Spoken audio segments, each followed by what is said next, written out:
2 days ago, I stated if the prosecutors have any case-breaking evidence, they need to share it soon, as YNW Melly is in complete control. Well, they released it today. Here's what you need to know. The courtroom wasted 0 time today, as within 15 minutes, we would see a report of forensic expert in the YNW Melly case explains how he determined it was not a drive-by assignment, which is to determine if this is a drive. And my determination was that this is not a drive-by, and it's based upon this picture here, which is a very good picture to describe it. All of these rounds are done. One is done at a stationary position. At a stationary position when all but one of these rounds are going in. The one round that has some movement in it, which is round site L here, the actually moving in that to create the little bit of a that you see there. Okay, a lot of information in that answer, so let's break it down a little bit. You mentioned so I'm going to zoom in on site F. This forensic expert is a 20-year veteran in his field, highly respected, and has all of the accolades to prove it. After hearing what he shared, it does make sense why the prosecution left him to be one of their last witnesses/experts for the stand, as the next piece of evidence that he shared is very concerning. The report goes on to state YNW Melly is accused of being the one to use the firearm in this situation. Sergeant Williams, who said there was an item used 3 times inside of the Jeep, including 17 times outside of the Jeep. Number, you said 17 outside the car. How many rounds were inside of the car? 3. And can you exclude the for Mr. Williams and Mr. Thomas as coming from outside of the car? Yes. From the driver's side back seat. As to the shot that Christopher Thomas, where did that emanate from? Driver's side back seat. Okay. Is it possible for there to have been 2 inside that car? No. Why not? There is no time. With this case-breaking evidence now being revealed to the courtroom, the famous rap lawyer would go on to share this. See what the experts are doing for the prosecution, and what's interesting to me is what the defense is doing when they cross-examine these experts, which is they're essentially highlighting the prosecution's opinion. Rather than try to pick apart holes and say, what about this, what about that? They're saying, oh, this is what you're saying, right? That's a fact? Okay, and they're knocking them down. And they're pinning them down. And they're saying, okay, I'm going to hold you to this. This is your opinion. You think you know for a fact that came after this person was bet.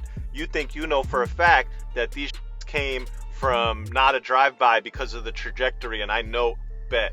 And so what you're going to see, what I assume, because what is the defense doing? Well, I assume they have experts who they believe are a lot more credible, who have testified a lot more times in cases, who have a lot more research and credibility based on their experience and history in the field, and those experts are going to come on and take the stand, and those experts are going to poke the holes and say, you can't possibly know when this in relation to that. You can't possibly know how. We'll see.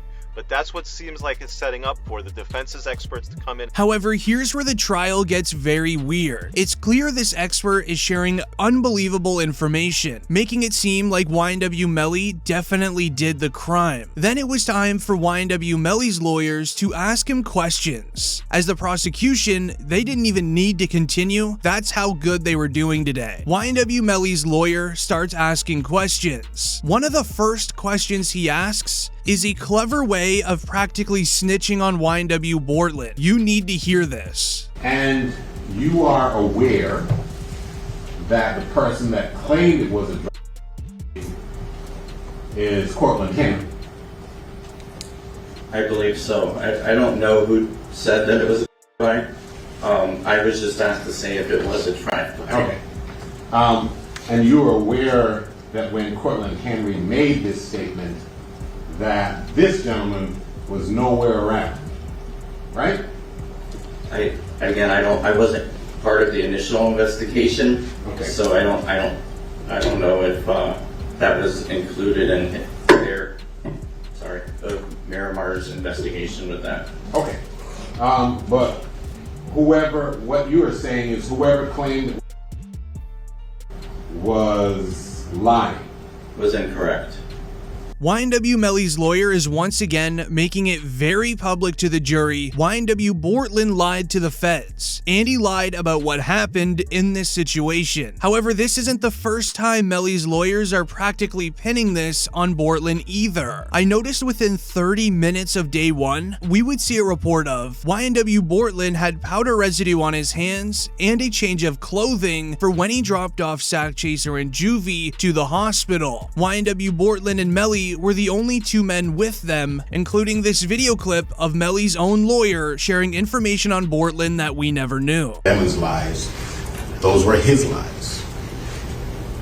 Cortland Henry shows up at Memorial Hospital, Miramar. You don't see him sitting there, but where you will see him sitting is in the driver's seat of a car with two bodies, car riddled with. And when he shows up with a change of clothing, change of shirt, powder residue on his hands, evidencing that he had discharged a firearm. And he lies. He lies about where the incident occurred. He lies about how it occurred. And he lies about not having a phone. I think it was Miss Bradley herself who said, everybody has a phone in his pocket. Not Cortland Henry. There were 3 phones. Not only did he reveal YNW Bortlen lied to the feds on this day, but he also revealed Bortlen brought a change of clothing to a recording studio at 4 in the morning, making it pretty obvious he knew something was going to happen on this night. The interview of YNW Bortlen was then shared to the jury as well. And I'm driving, ducking for my life, trying to make sure I don't get hit. And you telling me, you telling me about shit. I don't know. You know what I'm saying? I'm trying to make sure I don't get hit. I'm driving. I'm trying to make sure I don't get hit. You know what I'm saying? What I'm gonna be worried about? You know what I'm saying? I know it's not for you to worry about. Shit crazy, bro. But if you tell me it happened there's got to be some evidence there. There's going to be broken glass, just like there's broken glass over here from when you guys open the doors and stuff like that. Okay, there's going to be broken glass over there when the windows got out. There's going to be casings from the people at your car. Okay, there's going to be evidence over there. Okay, right now there's nothing. I kind of think I know what happened because I got information. Shortly after, we would then see the famous rap lawyer confirm this was Melly's attorney bringing up YNW Bortlen. And we have an absolute shell being dropped by the defense, a mic drop moment. The lead attorney on Melly's defense team telling the jury that Cortland Henry lied to police when he showed up at Memorial Hospital that morning. He lied about what happened. He lied about not having a phone on him. That Cortland Henry, this is according to Melly's attorney, that Cortland Henry showed up at that hospital with a change of clothes on, and that Cortland Henry showed up at that hospital with powder residue on his hands. As later on in the trial, we would then hear more evidence of Bortlen having firearm residue on his hands. As in a forensic report, we would hear forensic scientists that covered the passings in the YNW Melly trial says co-defendant YNW Bortlen tested positive for firearm residue. So the right hand of Cortland Henry contained 0 particles characteristic of shot residue, and 2 two-component particles, and the left hand contained 1 particle characteristic of shot residue and 1 two-component particle. Okay. And can you explain to us what that means? Basically, overall, there was shot residue present on the hands. And just in case I need to remind you, this is not YNW Bortlen's trial. Bortlen will be going to his own trial in around a year or 2. This is for YNW Melly, yet his lawyers continue to bring up Bortlen's name. However, before Sergeant Williams took the stand today, YNW Melly was winning this case. We would even see a lawyer share this. If you were a juror and had to decide right now, how would you go, guilty or not guilty, Terry Austin? You were in the courtroom all week. Well, if I had to decide today, and I'm sitting on that jury, and I've heard the evidence thus far that the prosecution has put forth, I would say not guilty. And I certainly think that's where the jury is right now. They have to prove that case beyond a reasonable doubt, and there are multiple doubts in this case so far. Nothing I've seen, not the DNA so far, not the ballistics information, nothing I've seen so far has put Melly in that car with the and has him as the. Shortly after, we would even see another report that goes on to state the judge in the YNW Melly case is standing up again. He's tired of hearing the prosecution. He sounds annoyed from the evidence. Of the same, the difference is one is an orientation shot, which is this one, and then one is a close-up. If you show just the close-up so I can talk about the characteristics of that, there's no way for me to show where it is on the body. I can say where it is, but I can't show it. So if you want an orientation so you can show where it is, and then a closer so I can explain the characteristics of the, then I would say both pictures. As that trial day was a much longer session, most of the prosecution's day was spent bringing on witnesses and experts to the stand, understanding fully how the crime happened inside of the vehicle. Judging from the own judge's reaction, it didn't sound like they had much at the time. However, all it takes in a trial such as this is one day to change it all. As YNW Melly's own lawyer yesterday at the time of this recording was doing this in the courtroom. Do you have any evidence to indicate this young man was involved in this?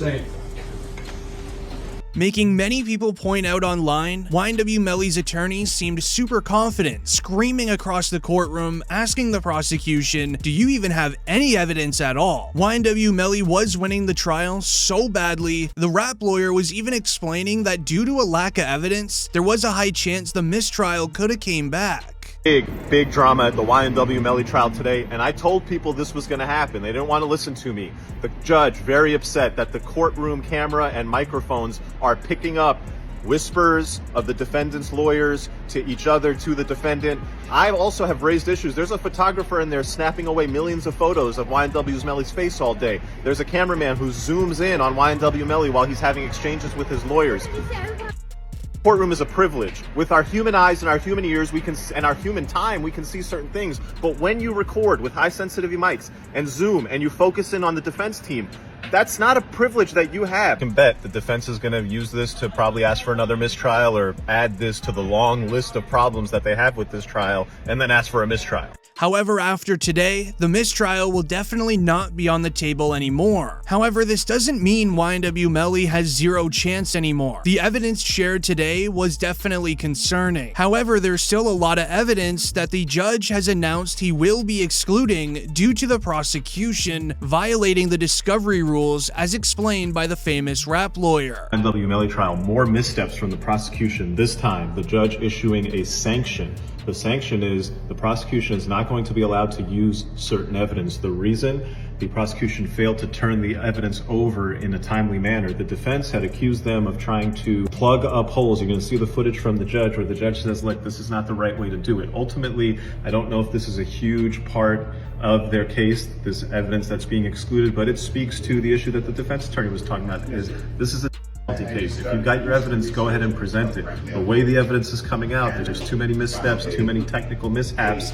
As also in the report of, judge in the YNW Melly trial ruled that undercover detective Danny Polo has to remove his mask for the remainder of the testimony, revealed some pretty interesting points about that night of the crime. This is the same Danny Polo that stated this about YNW Melly just earlier in the trial. They would quickly get checked. That happened to those two kids. I don't know how old they are. Those two guys that were claiming money, the Island Boys, with the fun haircut. Okay. Yeah, they were claiming to be members of, which is a set of, and they quickly got checked by almost every that can find them on social media. They got and they then had to recant and apologize. Did you find any evidence whatsoever of any recanting or apologizing by Mr. Devins in the records that you reviewed? There's no recanting, there's no apologizing, there's no one calling out Mr. Demons for being a fake. As things got interesting in the courtroom when Danny Polo removed the mask that he was wearing just earlier, YNW Melly's reaction to him revealing his face is a little weird, seeming as if YNW Melly knew who this individual was. Yes, sir. You can take off your mask. Yes, sir. Over. State's objection, Your Honor, based on the previous issues.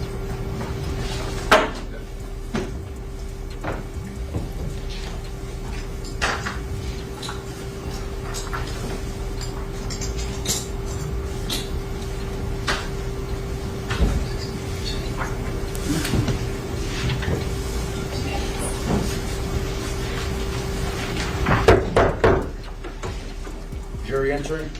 However, thankfully for YNW Melly, Danny Polo, without even realizing, made Melly look innocent, even though he is a prosecution witness, even though it is his job to make YNW Melly look guilty. Now, Melly's defense is now entering into cross-examination of Danny Polo. And what Danny is admitting on the stand, now Danny Polo had admitted that YNW Melly was actually being recruited by 2 different sets. And based off of the text message thread between the different individuals trying to recruit Melly, Melly was not replying. Melly stated weeks later that he was so busy doing radio interviews and shows that he just didn't have time to reply. And if you go back and read the text messages, those recruiters were basically begging Melly to reply back. And he didn't. Because Melly was an up-and-coming rapper who had a ton of money and ambition, and any of these different groups would love to have him under their roster. Because Melly wasn't interested in being a he was being labeled as somebody who was false flagging. It's possible that it was Shine that did the drive, all because Melly didn't want to be a part of their group. Other than Sergeant Williams, every other prosecution witness that took the stand to make YNW Melly look guilty all did the opposite. An FBI agent took the stand earlier. This FBI agent specializes in cell phone data research. As the report goes on to state, YNW Melly's lawyers questioned FBI agent that did an analysis on Melly's phone at the time of the crime. Based on the information, you can't really tell the court precisely which locations these phones are following, can you? One of the limitations of cellular analysis is that you can only say a general area where the device would be at a given time. All right. So even with the general analysis, all of the stuff that we've gone through for about 4 or 5 hours, at the end of the day, you can never give an exact location. True. And could you tell if somebody was walking around a car with the phone? Would you be able to tell that? No.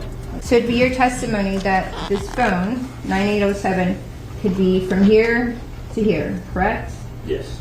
And what was the distance? Then shortly after, we would then see a DNA specialist take the stand. His job was to go over DNA research on items that were found at the crime scene, including items that were found inside of the Jeep that the crime happened in. This part plays a huge role in YNW Melly's lawyers trying to make Melly look innocent. As the report goes on to state, DNA analyst confirms YNW Melly's DNA was not found on multiple items that were recovered at the crime scene.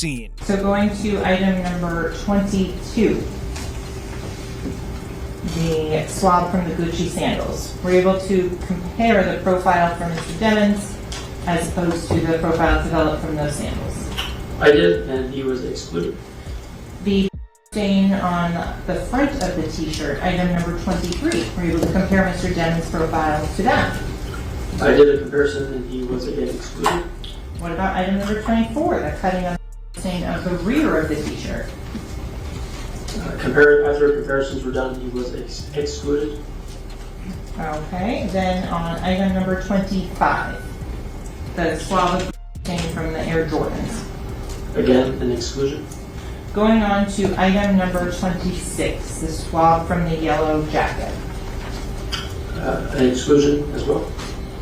And in terms of the item number 27 and 28, the swabs at the Gatorade bottles.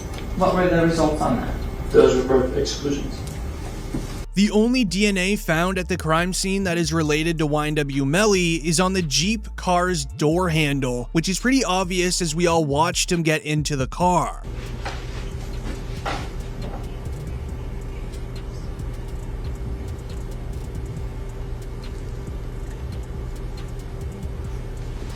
Excuse me, you're able to see? Yes? All right. As this is where YNW Melly's best defense comes into play. The prosecution mentioned earlier on in the trial that YNW Melly was picked up by Fredo Bang after the crime was committed. And Chris Thomas are.